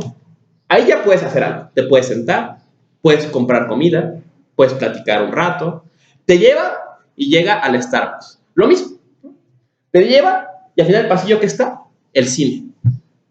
Ahí puedes hacer algo, ¿no? Puedes comprar, sentarte. Pero en el resto del lugar, la opción es avanzar, ¿no? Y está dispuesto de tal forma que sutilmente tiene esta arquitectura de seguridad, ¿no?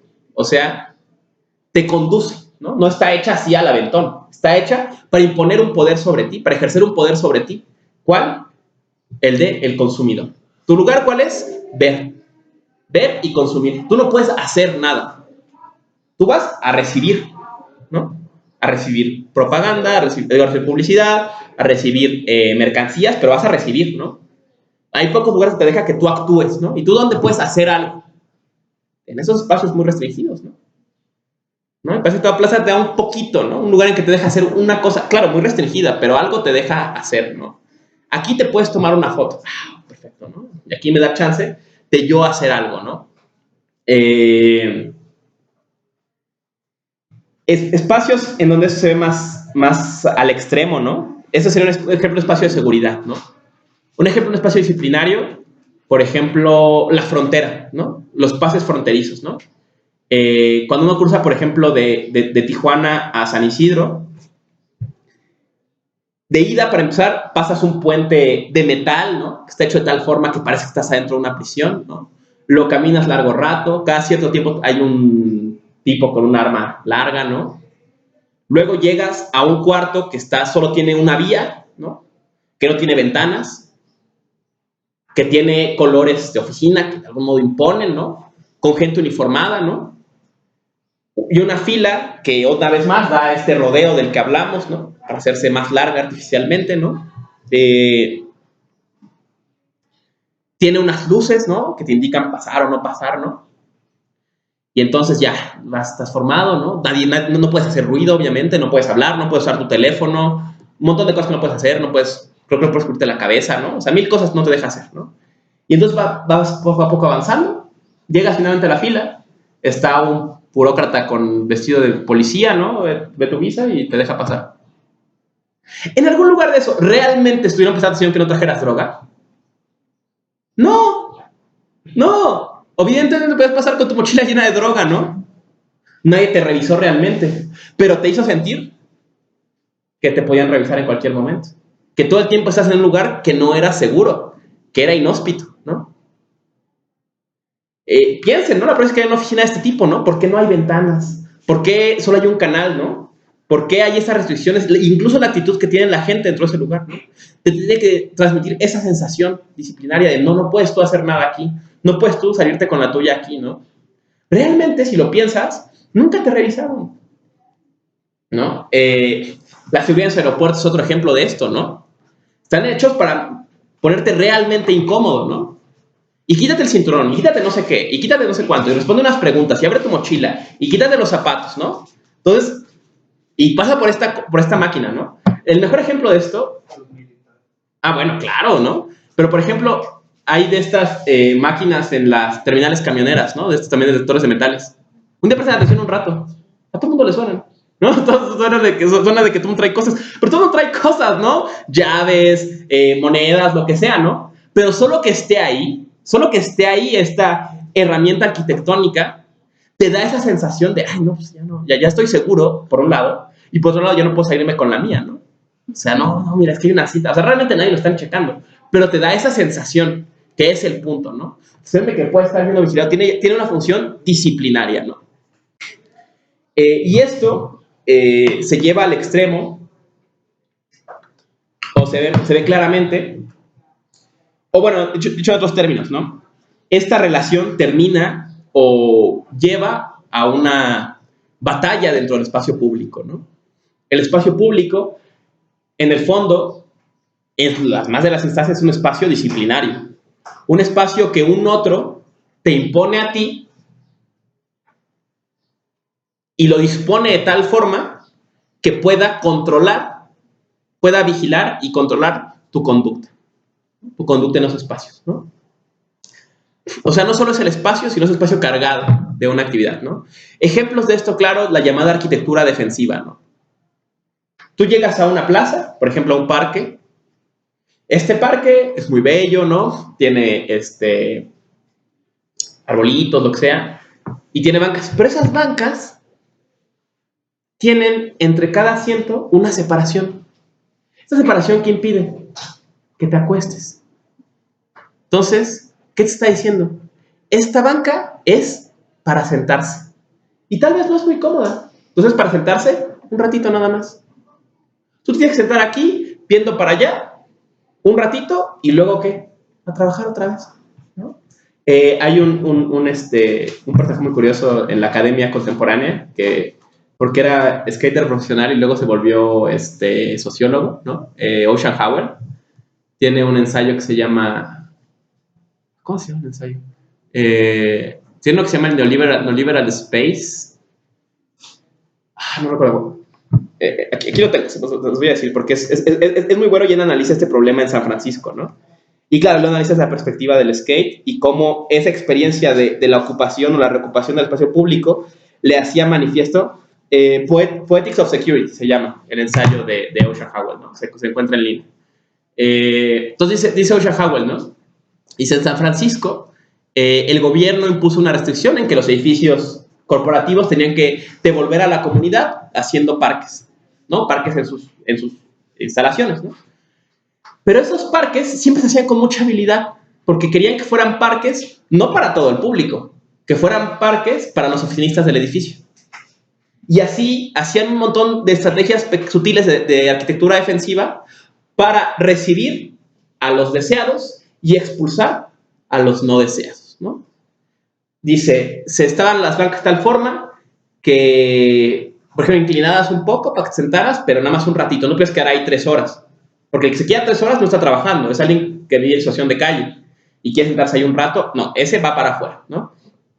O la luz no es favorable y entonces si tienes un performance urbano que quieres hacer, no es cómodo para estar ahí, entonces para afuera. O el ejemplo que Ocean analiza mucho, ¿no? Las bancas están hechas de tal forma que cada cierto tiempo tienen un pico que, claro, quien las usa normal no se da cuenta, pero eso impide que puedas patinar sobre ellas. Entonces, el skater va para afuera, el street performer va para afuera, el vagabundo va para afuera, ¿no? Todas estas personas están siendo expulsadas por el propio espacio. No es que haya un policía cuidándolo, es que la propia arquitectura del espacio, la arquitectura defensiva del espacio, es ya una arquitectura disciplinaria que está diciendo, este espacio es para esto, y quien venga aquí se va a portar así. Y no se permite otra cosa. Y no se permite otra cosa, ¿no? Y dice Ocean Howell, ¿no? Evidentemente, esto desata una batalla, ¿no? Porque entonces el otro no deja de existir. Solamente encuentra otras formas de ocupar los espacios. Y los espacios se transforman para echarlo de una forma más eficiente. Y este otro encuentra otras nuevas formas de ocupar el espacio, ¿no? Y entonces esto va la guerra por el espacio público, ¿no? Es una guerra por el poder, ¿no? Una guerra de una disciplina que se nos impone y de una negación a aceptarla, de una estructura disciplinaria que se nos impone y nosotros negándonos a aceptarla, a intentar subvertirla como se puede. Y aquí piensa Ocean Howell todas estas actividades que se pueden ver sobre todo en la segunda mitad del siglo XX de reocupación del espacio público, ¿no? Es curioso que en esta segunda mitad del siglo XX, ya en el siglo XXI, aparecían toda una serie de actividades para reescribir sobre los espacios disciplinarios. Empezando por la obvia, el graffiti, ¿no? El graffiti subvierte la función de un muro, por ejemplo. Este muro es para reflejar la luz, para contener, para lo que sea. No, este muro es para exhibir mis piezas. El metro es para viajar. No, es para exhibir mis piezas. Este letrero es para señalar alto. No, este letrero es un catálogo de stickers. Y aparte crea una escritura, una reescritura sobre estos espacios que abren nuevas posibilidades en ellos, ¿no? quien gusta del graffiti llega a cualquier lugar y dice, ah, mira, este güey anda aquí. Ah, mira, cayeron hasta acá, ¿no? One Up anda acá, órale, ¿cómo lo hicieron, no? O tal cosa, o Hassan anda acá, o el güey del fantasma anda acá, ¿no? O sea, quien sea, y sabes leer esa otra significación, ¿no? Le das una reocupación de ese espacio, ¿no?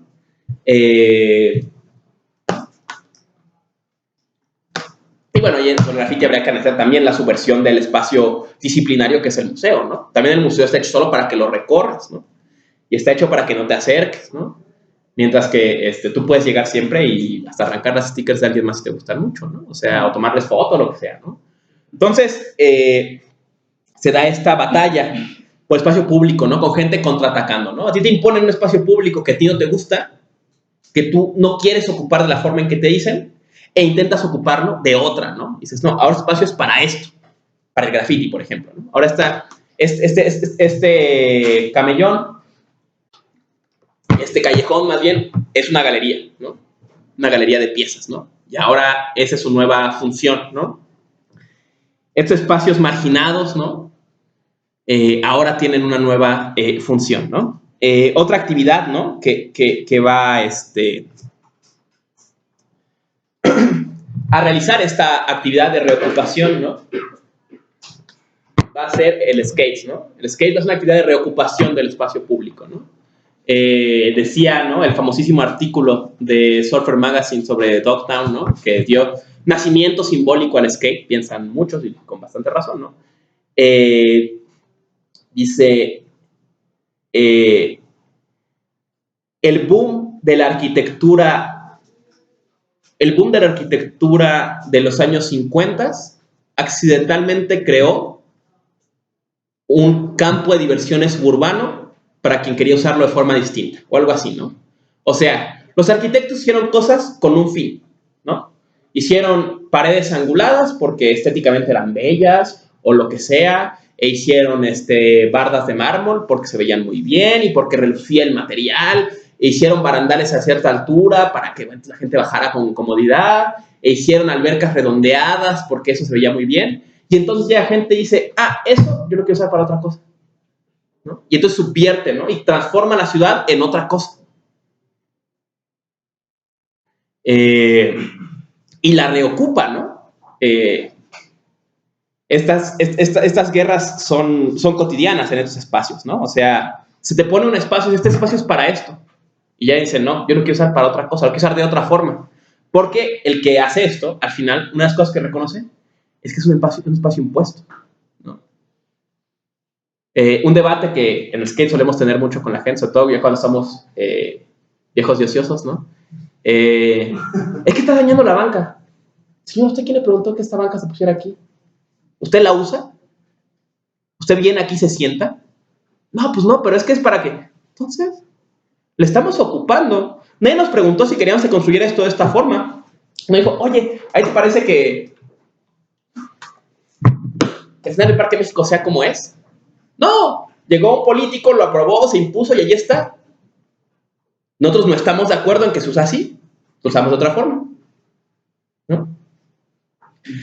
Es una acción subversiva, ¿no? De alguna forma, esta ocupación del espacio público, ¿no? Igual que pasa con el graffiti, ¿no? Y al final son guerras, ¿no? Contra estas fuerzas disciplinarias, ¿no? Y bueno, esto se lleva al extremo cuando las propias dispositivos disciplinarios crean lugares para estas prácticas subversivas, ¿no? Entonces vino el momento en que, como ha pasado vergonzosamente o no, le dijeron al artista urbano, ah, ¿a ti te gusta hacer sticker, hacer instalación, hacer lo que sea? ¿Nunca has pensado en vender tus piezas?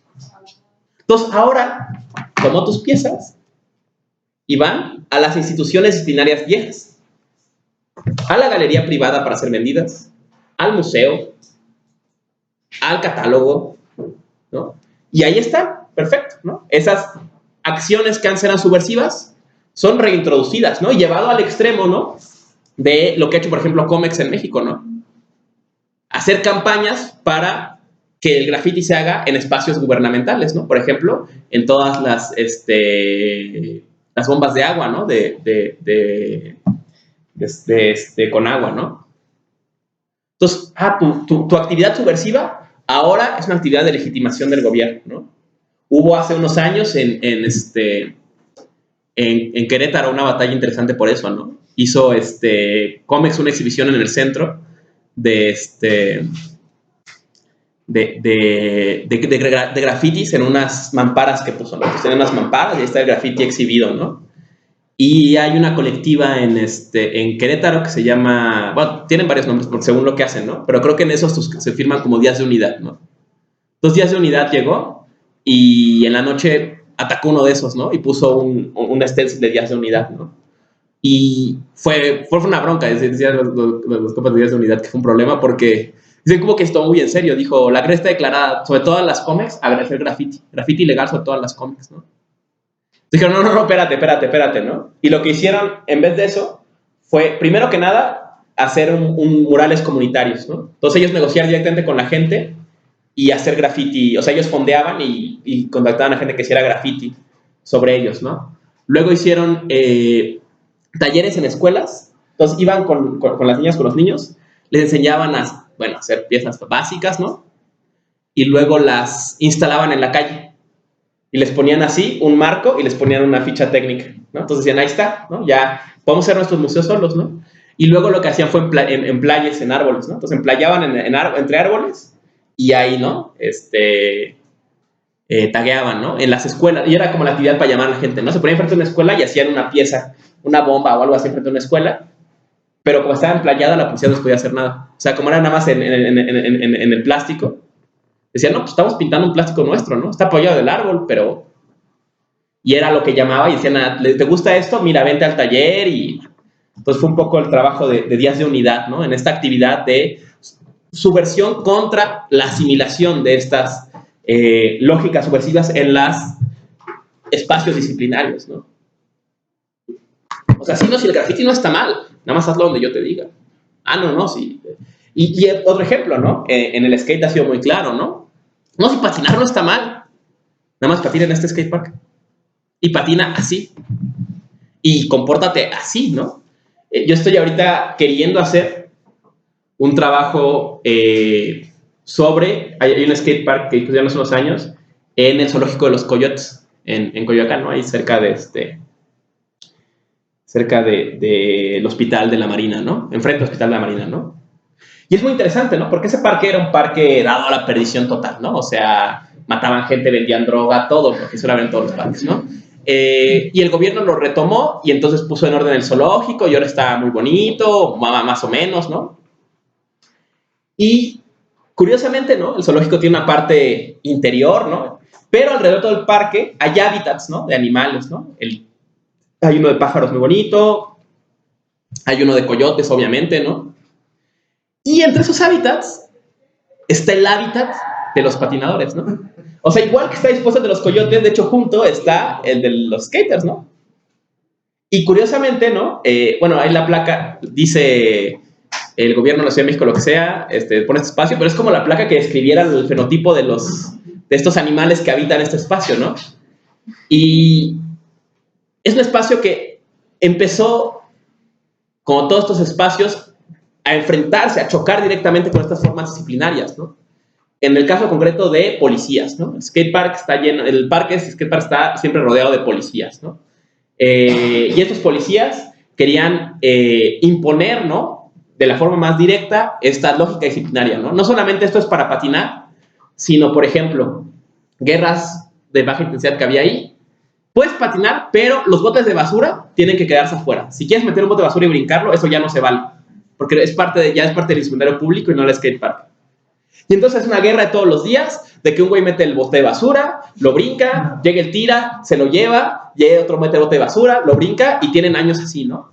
Otra regla que nunca entendí, no puedes quitarte la playera, ¿no? Entonces no pueden quitarse la playera, era un tema, se quitaban la playera, llegaba el tira, se iban por él tira por ellos, se ponían la playera, se la quitaban. Obviamente no puedes beber alcohol, no puedes fumar marihuana, que son parte, para bien o para mal, de la cultura del skate. Entonces, misma batalla, ¿no? Se iba el tira, le fumabas a la pipa, llegaba el tira, te escondías, ¿quién está fumando? ¿Quién sabe? Te salías y dabas unos jales afuera, traías una caguama en la mochila y te la empinabas. No, no, no es agua, ¿no? O sea, armaban botellas con mezclas juveniles de alcohol, ¿no? Y le tomaban y ya, no, no, no es agua, ¿no? Entonces era una batalla constante, ¿no? Contra esta disciplinaria, ¿no? Y que llegaba al extremo, evidentemente, de peleas incluso con la policía, ¿no? O sea, que ha habido hasta enfrentamientos físicos entre policías y skaters por ese espacio, ¿no? Pero es interesante cómo es una guerra cotidiana, ¿no? Entre un espacio disciplinario y los deseos subversivos de incluso ese espacio ocuparlo de otra forma, ¿no?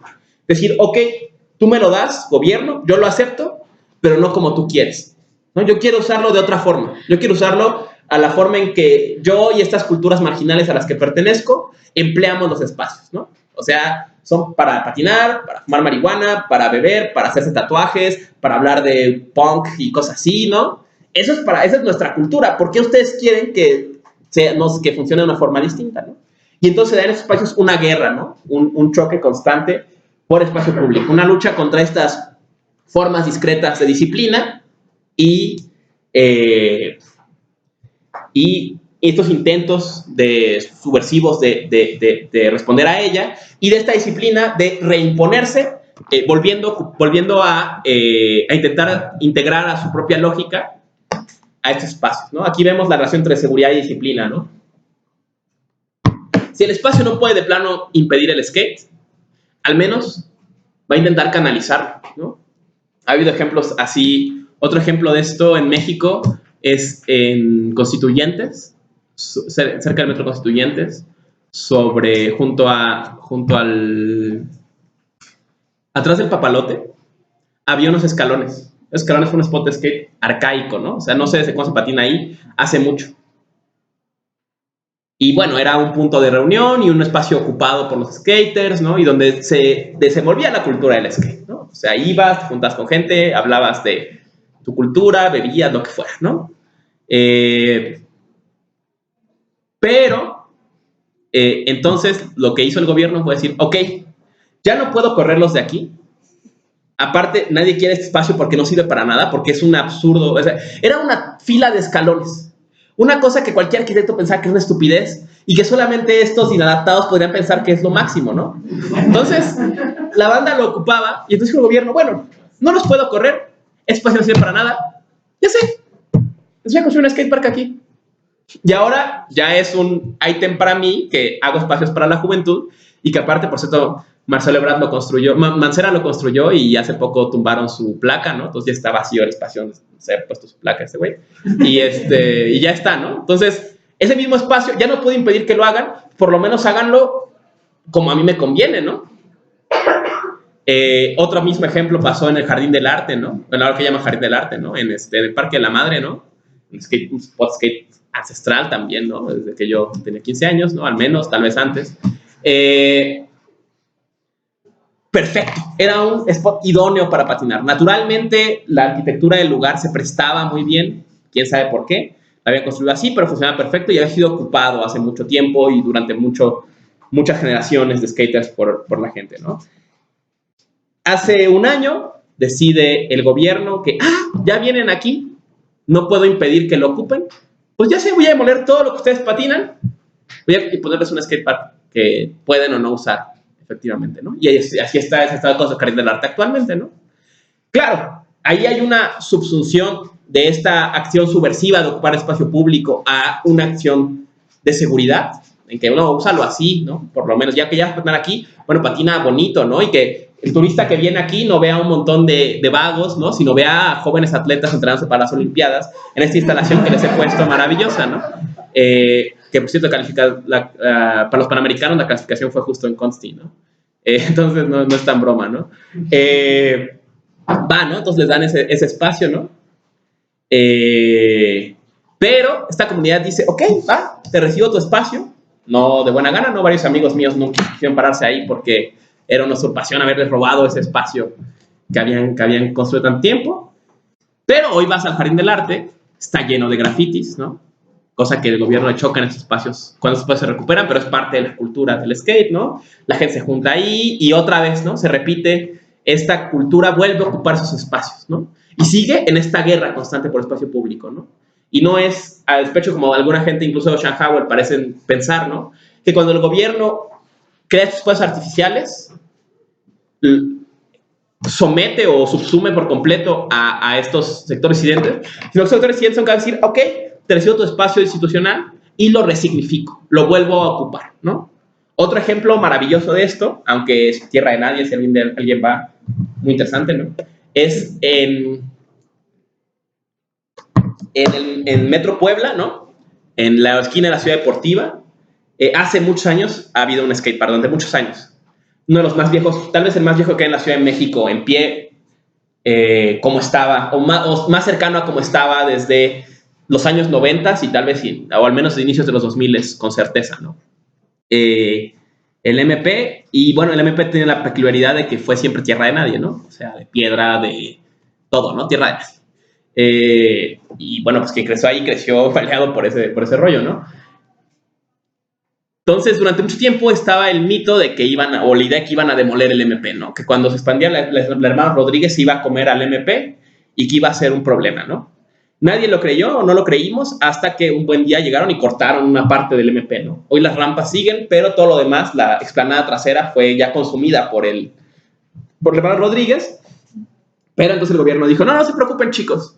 Su deporte, que aparte es un deporte, ya es una actividad olímpica. Entonces, ok, no los podemos llevar a un museo, pero sí los podemos llevar a un gimnasio. Entonces vamos a construir un gimnasio de skate adecuado para que se entrenen, para traerle medallas a México y representar a la nación y lo que sea, ¿no? Entonces empiezan a construir un skate park masivo a unos metros de donde estaba el viejo MP, ¿no? El llamado MP 2.0, ¿no? Empiezan la construcción de un bowl muy grande y todo eso, ¿no? No tomaron en cuenta que tal vez no porque sea política, pero al menos por pura supervivencia, las colectividades de skaters que existían en la zona, pues no se iban a quedar con los brazos cruzados, ¿no? Entonces lo que hicieron fue poco a poco, en la medida en que el concreto iba fraguando, encontrar una forma de brincarse, ¿no? Y empezar a patinar, ¿no? Entonces yo recuerdo que estaban construyendo y todo estaba con la expectativa de, ¿qué irá a pasar? ¿Qué irá a pasar? ¿Qué irá a pasar? ¿No? Y entonces los amigos llegan con unas fotos, güey, nos metimos, ¿qué se puede patinar? ¿Cómo lo hicieron? No, hay que brincarte la cerca y no sé qué, ¿no? Y empieza, va, cámara, pues vamos, ¿no? Y ya yo llego el día, nos brincamos, ¿no? Bueno, hipotéticamente nos brincamos. Bueno, ya no es ilegal, no importa, nos brincamos. Llegamos, hay 30 personas patinando adentro, está un desmadre. La banda ya había pintado una poliana en una de las bancas, estaban jugando poliana ahí. Estaba hecho un hermoso caos el lugar, ¿no? Entonces, la vieja gente del MP estaba ahí, la gente de otros spots estaba ahí, ¿no? Era una fraternidad tal vez de la vieja escuela del skate, o al menos de una época, ¿no? Ahí, muy chido, ¿no? Todo maravilloso. Y todos estaban trabajando los albañiles, ¿no? Y estaban ya dentro del skate park, ¿no? Bueno, hoy en día, no sé si el MP alguna vez lo inauguren. Tiene ya un año ocupado, en que diariamente va la gente ahí a patinar, ¿no? La última vez que fui, solo he ido 2 veces, ¿no? La segunda vez que fui, iba con mismos amigos, ¿no? Había un hoyo en la cerca chiquito, ¿no? Y uno dice, ay, güey, déjame meto, ¿no? Entonces se mete por abajo. Entonces dice, güey, no, espera. Le señalan otro, y ya que el güey se había metido, había ya una puerta así hecha en la reja, así un hoyo, ya pues estaban así caminando. Yo dije, güey, esto es un exceso. Me asomo, hay coches adentro. La banda ya logró abrir la cerca grande y ya se meten con coches y cosas así al skatepark, ¿no? Y la mitad está baldío y solo es lodo y el resto, bueno, están las rampas, ¿no? Pero muestra esta guerra constante, ¿no? O sea, aun cuando se intente subvertir estos esfuerzos de ocupación de espacio público con nuevos espacios públicos impuestos por la autoridad, se vuelven a recuperar, ¿no? Y así podríamos seguir con ejemplos, ¿no? No entro en el caso del Parque del Imán, que fue diseñado originalmente por el ahora acusado, y yo creo que con razón, de feminicidio, Mario Sainz, ¿no? Mario fue quien dejó el plano, ¿no? Del skatepark que está ahora en el Imán, y que aparte es junto a la fábrica de asfalto, y que aparte es parte de un proceso de gentrificación que los vecinos de la colonia han combatido, y bueno, procesos muy complejos, ¿no? Pero que muestran estas guerras por espacio público, ¿no? Ahora con algunos ejemplos, pero lo mismo puede decirse de muchos más, ¿no? En fin, ¿no? Entonces, un poco ese era el tema de hoy. No sé si alguien tenga una pregunta o comentario que quiera compartir en este rato que nos queda.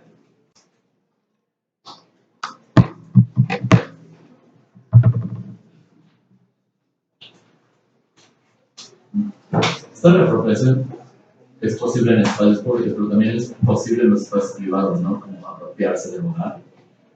Normalmente la posible. Ah, claro, ¿no? Y de espacios privados de otros, ¿no?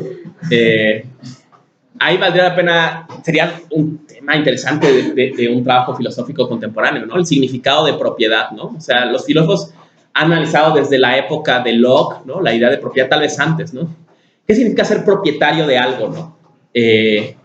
Rousseau es el que mejor lo explica, ¿no? Dice, el primer criminal en la historia, ¿qué llevó no dice, ¿cómo se llevó a los seres humanos a creer la primera persona que puso cercas alrededor de algo y dijo, esto es mío? Y dice, ¿qué crímenes se habrían prevenido si el otro humano hubiera dicho, no le crean, eso es mentira, nadie puede ser dueño de nada? Entonces, el dilema de la propiedad, ¿no? El famoso texto de Proudhon, que es la propiedad, lo analiza a fondo, ¿no? Con la famosa máxima, toda propiedad es un robo, ¿no? Y es un problema incluso en la historia de México, ¿no? O sea, la sentencia zapatista de la tierra de quien la trabaja es justamente el resumen de la contención entre la posesión y la propiedad, ¿no? Tú posees algo cuando lo ocupas. Tú eres propietario de algo cuando es tuyo, aun cuando no lo ocupes, ¿no? Y bueno, ¿no? O sea, puedes reapropiarte de tus espacios, claro, ¿no? Resignificarlos, puedes incluso resignificar espacios que sean oficialmente privados, ¿no? Si tú ocupas un edificio, es un espacio privado, pero que tú resignificas, ¿no? Y tú dices, yo no quiero que sea para esto, quiero que sea para esta otra cosa, ¿no? Y es una acción de contienda, por supuesto, ¿no? Que va a estar en guerra siempre contra el que quiere imponerte el otro uso, ¿no? En este caso, los derechos de propiedad en México, ¿no? Un poco igual que lo que mencionaba el compañero, esta idea del panóptico y estar vigilado, lo vimos así como en casos concretos, pero igual se interioriza incluso dentro de nuestra propia casa, ¿no? Tal vez algunas prácticas conscientemente ya las llevamos como observadores y a su vez otras personas que están cerca de nosotros también nos están vigilando y nos están observando, entonces las microresistencias se pueden llevar en todos lados, ¿no? Desde nuestra cotidianidad, en nuestra propia casa o en el lugar que habitamos, en nuestro recorrido para llegar a la escuela. Todo el tiempo siempre hay esa idea de panóptico que se ve materializada en la arquitectura, se interiorizó ya también. Muy buena observación, efectivamente, ¿no? O sea, por eso dice el viejo dicho, ¿no? Mata la chiverría que llevas dentro, ¿no? O sea, podemos empezar desde nosotros mismos, ¿no? Por hacer un ejemplo de un tema completamente distinto, pero que muy bellamente lo ilustra también, una amiga una vez me contó, ¿no? Ella era estudiante foránea, ¿no? Y estaba acá estudiando filosofía y estaba hablando con su papá, ¿no?